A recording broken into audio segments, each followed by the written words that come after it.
Welcome back to Sunny's home cooking. আজকে বানাতে চলেছি ঝাল ঝাল একটি রেসিপি, গিলে মেটে কষা। প্রথমে গিলে মেটে ভালো করে ধুয়ে নিলাম। কড়াইয়ে তেল গরম করে আলু হালকা ভেজে তুলে রাখছি। আলু ভাজার সময় দিলাম নুন ও হলুদ গুঁড়ো। আলু ভেজে তোলার পর সেই তেলেই দিলাম গোটা গরম মশলা ফোড়ন ও এবার দিলাম পেঁয়াজ কুচি।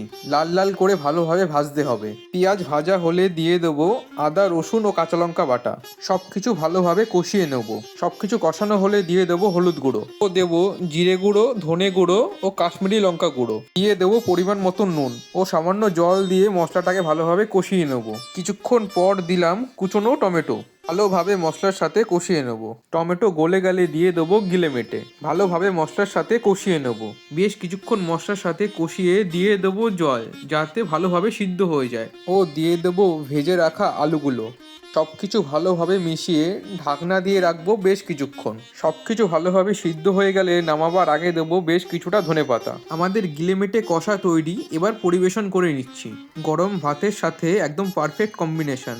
ভিডিওটি ভালো লাগলে লাইক, কমেন্ট ও সাবস্ক্রাইব করতে ভুলবেন না। টাটা সবাইকে।